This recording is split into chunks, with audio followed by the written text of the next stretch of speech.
one, and the title of it is Problems of Oxygenation. That's the section, and the title of the chapter is Assessment of the Hematologic System. Okay, so I'm not sure what the chapter is if you have the other textbook, but in this one it's 29. This dude. Okay. I'm going to give you a few things you'll want to pay specific attention to in studying for the test. I'm not going through them specifically like I did at the beginning last week. That was just to help you figure out how to do it. Okay? Now I'm just going to tell you the topics to pay specific attention to. That does not mean it's the only thing in this chapter. Okay? I'm going to give you the things in this chapter that will help you to rescue. Ready? First of all, I did open my PowerPoint, all right? There are key terms at the top of that page, and there's only about 12 of them. Those are good ones to know. You're going to find those over and over when we talk about cancer, when we talk about people with immune system problems. We're going to need those terms in your brain, all right? They use those terms in going through the chapter, of course. You can find them in text. Make sure you pay specific attention to, under structures and functions, the bone marrow, what it does. Hemopoiesis, what is it? Hemopoiesis. It means making blood. Making blood. Okay, blood cells. So we might as well talk about blood cells.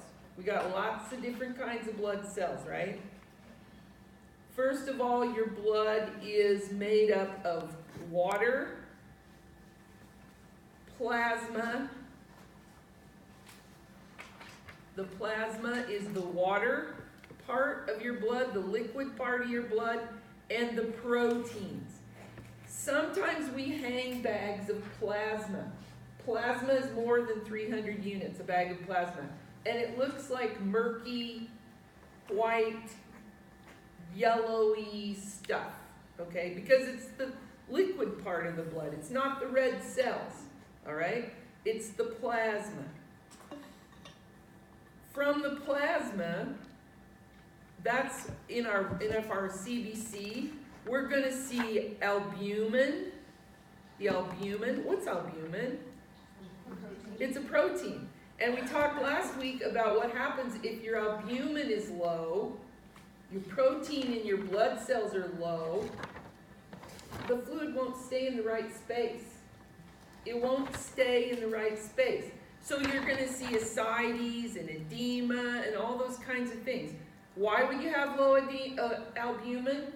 Well, maybe because of nutritional situations, maybe because your body's not producing it for some reason. We see a lot of that in cancer patients. We always also see it in chronic malnutrition for whatever reason. Like because you're an alcoholic or druggie and you don't eat, or because you live in a third world country and it's not available to you, or because you can't afford good food, and so your diet is lacking. So albumin. It's an easy thing to see on the labs. And it's an easy thing to correlate with what you're seeing in your patient. Okay? Globulin. What's globulin? What does it do? That would be a good thing to know. Okay? And fibrinogen. Ooh, what's that for? Clotting. So if your fibrinogen is low, you're probably not going to clot so good. There's some other things in there, because you see that little tiny 2% that says other solutes? That's where you find iron and nutrients. That's where the waste products go. That's where the CO2 goes.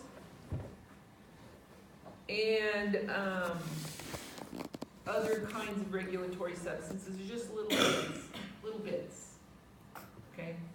Then we've got the red cells, or the erythrocytes, all right? The red cells.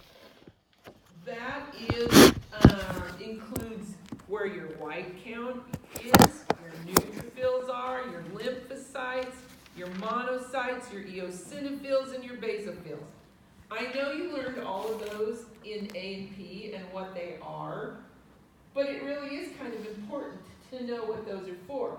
There is a chart on page 588 that talks about a stem cell, okay? Where do you find the stem cell? In the bone marrow. We know that part of your bone marrow is yellow and some of it is red. The adipose is fat. You need that. You need that. Some of it's red.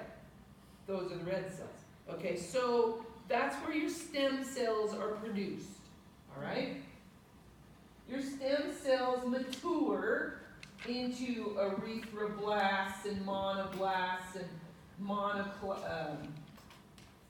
myeloblasts and lymphoblasts and all those blasts. That you don't have to remember all that, but I always remember that the blasts are the first level. Okay, that just helps me remember that they're babies.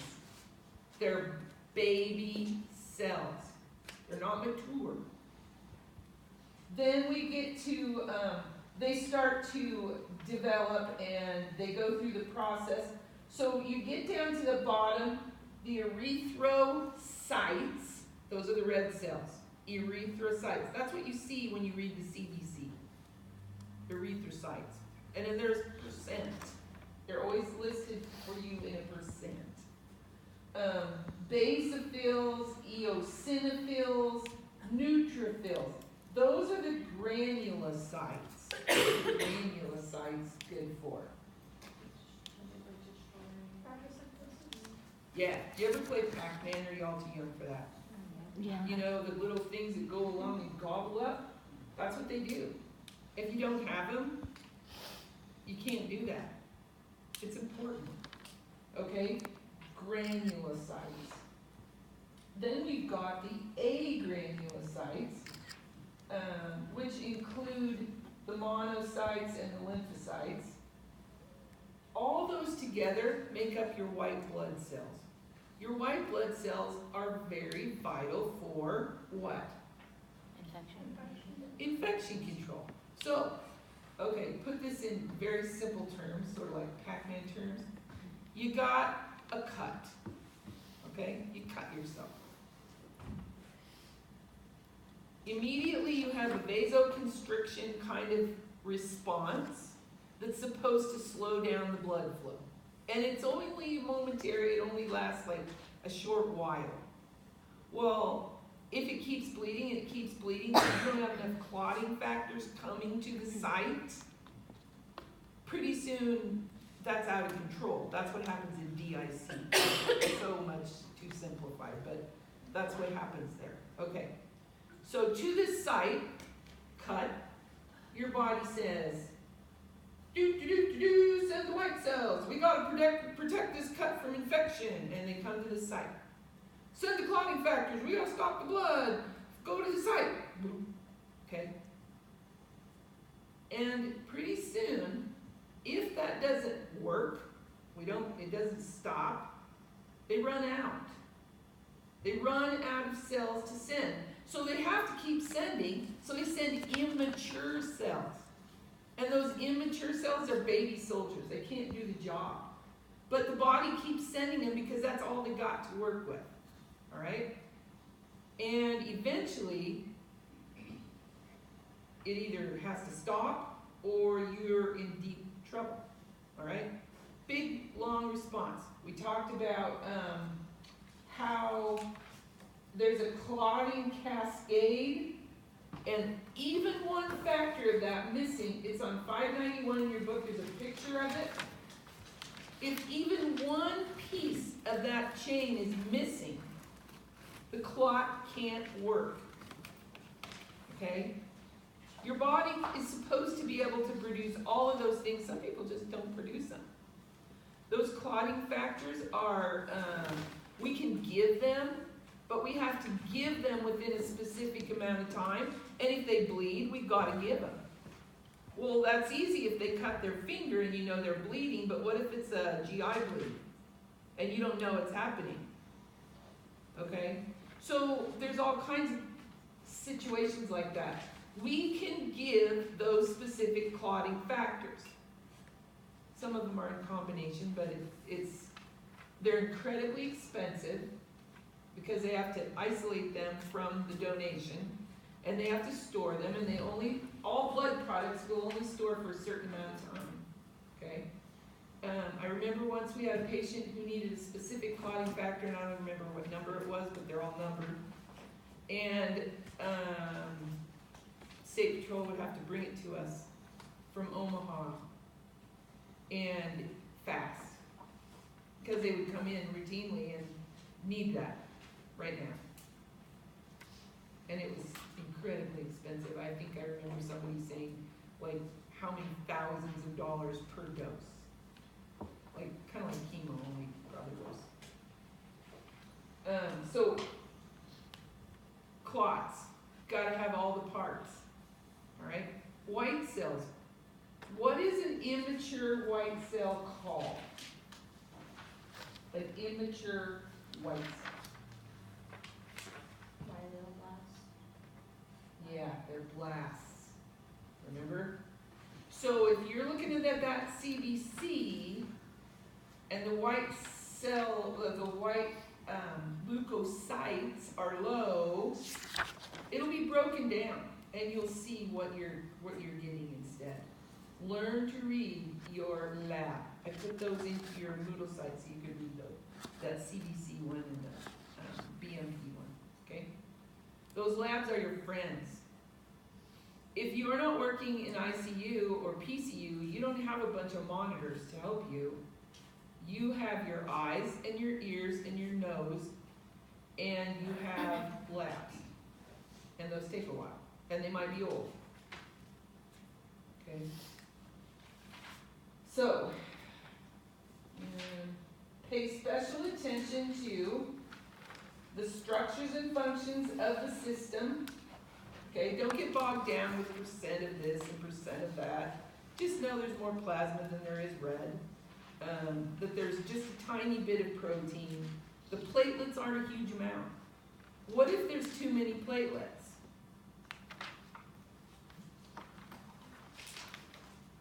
Too many platelets makes your blood too sticky, too thick, too viscous. Okay? And that's a problem too. We don't want that. Leukemia affects which cells? White blood cells. White blood cells. There is acute or chronic leukemia. Okay? There is lymphocytic leukemia, and there is myelocytic leukemia. Therefore, we have ALL, AML, acute myelogenic and myelocytic, and acute leukocytic. Oh, those are hard. Then there's chronic, CLL and CML. 4 different types of leukemia. They all affect different populations in general. Kind of get that in your brain, because you will see that on the floor. We had several patients with leukemia last semester, and it almost always falls within a specific age group in the population. Okay? Get those straight in your brain. Talk about, pay attention to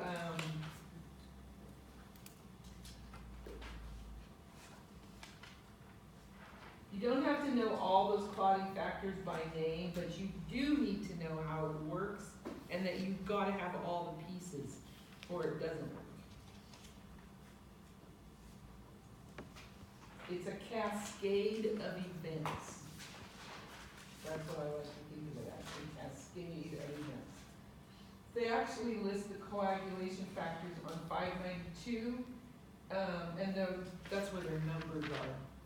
I can't remember if the gentleman needed 5 if they needed 11, but it seemed like it was one of those two.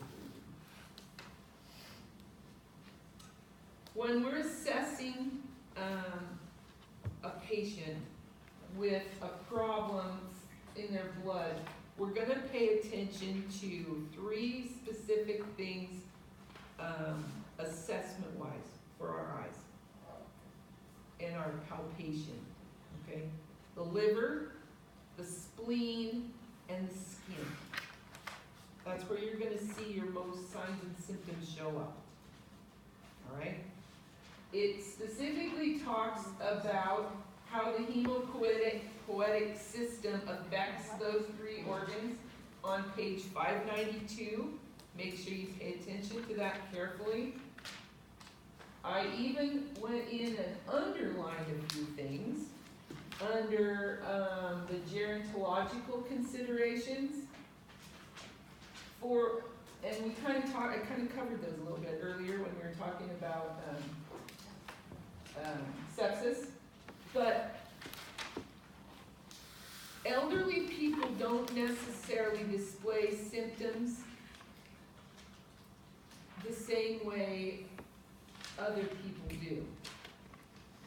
We can't think of aging as a disease, okay? It's a process. And everyone goes through it, and from the time you're born, you are aging, okay? But when we start to see, after your cells have replicated about so many thousand times, we start to see problems, okay? Because cell replication in your DNA is a process, right? And we expect it to replicate exactly as it was meant to replicate, right? That's how DNA works. That is how it works when it works.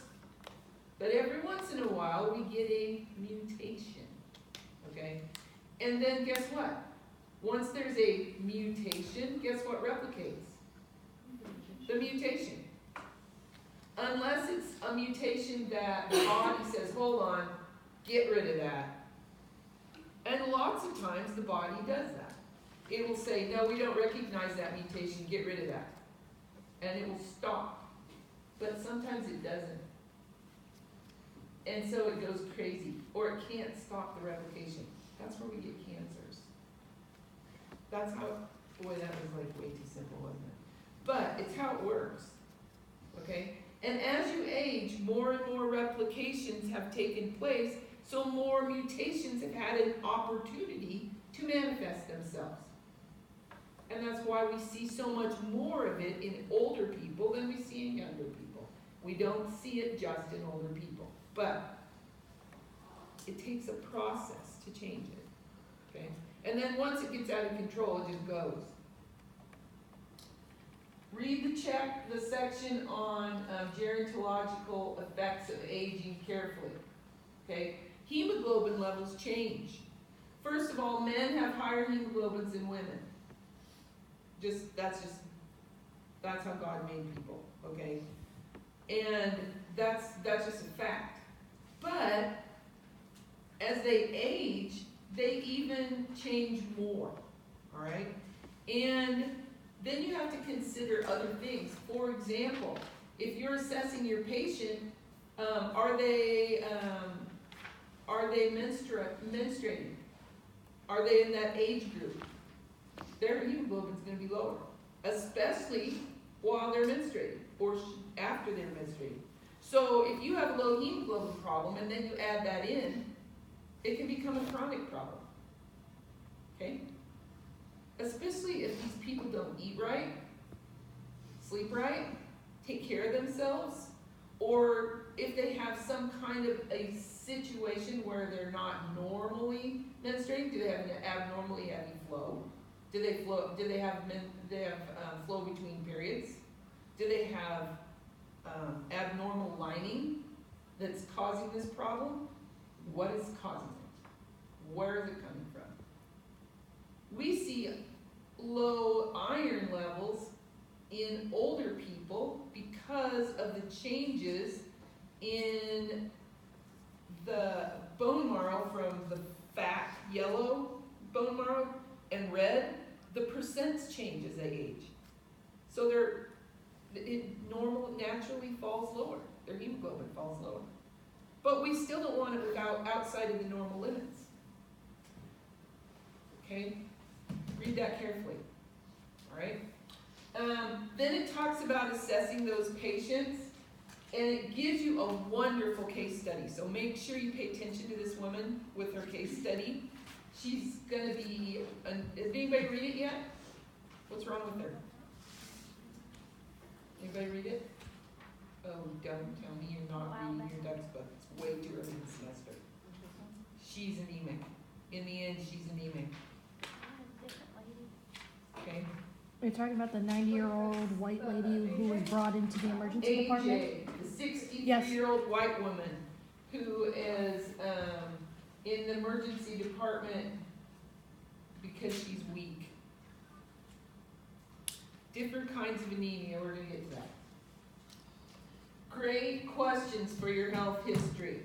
Great questions for your health history. And notice how they are targeted at the function of your spleen, your liver, and the appearance of your skin. Okay? Because that's where you're going to see these blood changes. When I say skin, how would your skin display that? Pale. Have you ever seen somebody that's really pale? Like white pale? Like not pasty pale? Like not, this is just my skin color, and I'm one of those Scandinavian DNA people that's got pale skin. Okay? I mean, that's just 23andMe, right? So then you've got other shades of gray. Yeah, shades of gray. Gray is not a good color. I'd rather see pale than gray. What does that mean? You're dying. Yeah, you're dying. Because what does it mean? Low oxygen. No oxygen. Pale might mean no red blood cell. Your red blood cells are low, but gray, that's becoming cyanotic. That's why it's gray. What else you can look at in skin? What else might you see? Dry. Dry mottling. Where does that come from? Pooling of blood. Where do you see it first usually? Lower legs or the bottom of their body if they're laying flat. Sometimes it doesn't show up on their legs. Sometimes you have to roll them over and you see it on the lower fourth of their body. It's just not circulating, okay? Because it's not beating, heart's not beating enough to circulate the blood. They're dying. Liver, where might that show up? Skin, how would it look on your skin? Yellow, jaundice. How else might it look on your skin? Hope you never get to see this, but you will. Grayish, gritty, whitish, grayish, exudate or like sweat, okay? And it's gray and it's gritty and it itches. And it says their liver is failing. Because when your liver, what does your liver do? Filters toxins. If your liver is not failing, how is your body going to try to get rid of toxins? Through your skin. So they get this nasty, we call it a uremic frost. But it's gray. If you could see it, it would be gray. It makes their skin kind of look gray and dull. And it's gritty. When you feel it, it can actually feel gritty.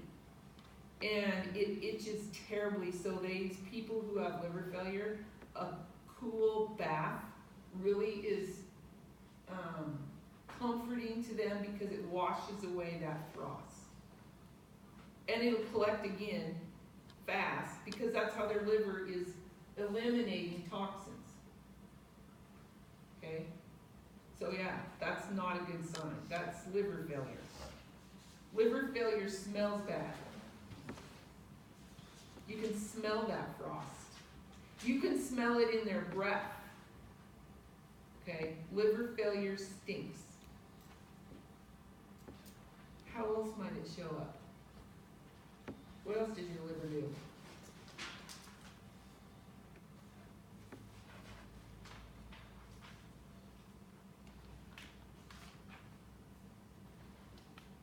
It has to do with clotting, okay?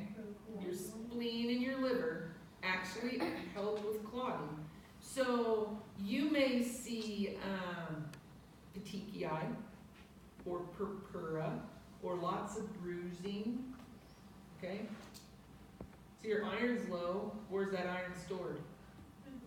In your liver, okay? Clotting has to do with your liver and your spleen.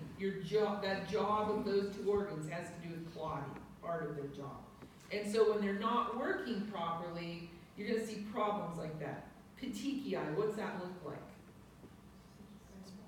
Like little teeny pinpoint purpley red spots. They bruise way too easy because their vessels aren't healthy. The clotting factors aren't there because the liver and the spleen are not healthy. Okay. So they might bruise way too easily.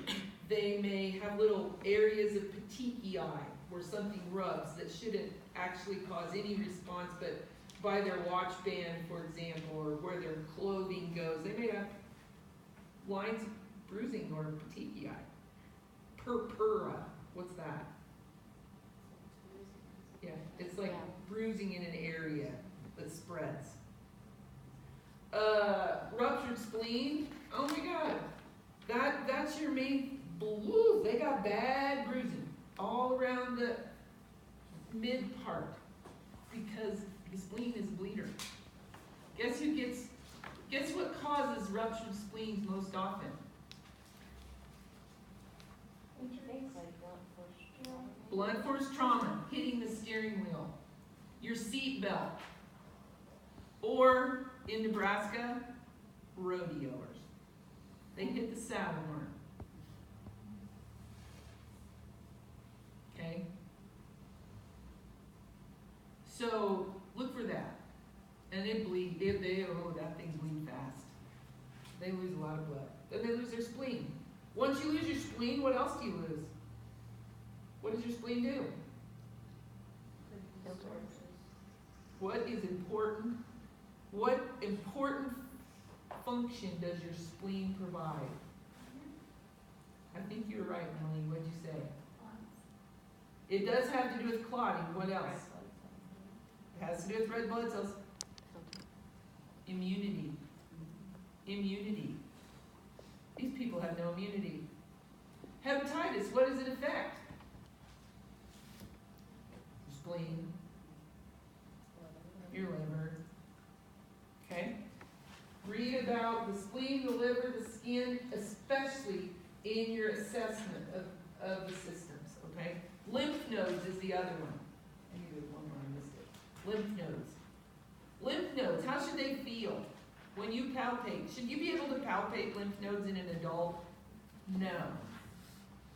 If you do palpate a lymph node in an adult, and I guarantee if you palpated well on yourself, you'll find them.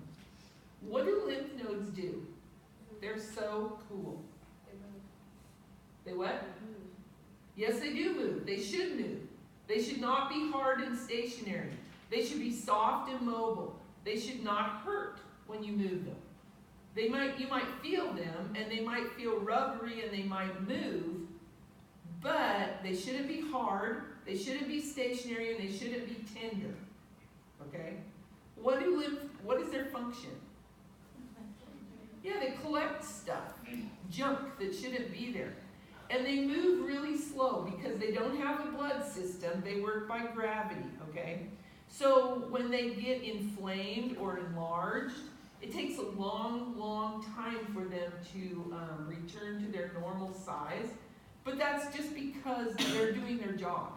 As long as they're not hard, painful, and like they won't move, they're doing their job. Even if they're bigger than they should be. That's a lot of times how you will know that you've had something and your body has fought it off. Because the lymph system collected all the junk, the garbage, you know this, phagocytes, gobble them up. That's where they hang out. Okay, so your lymph system is a very good indicator of your health. All right. Now, as a nurse, you should palpate for those. Head to toe. Where are they located? Know where they're located, because if you don't know where they are, you can't palpate for them. Where are they located? Well, neck. Then where would you go next? Armpits. Then where?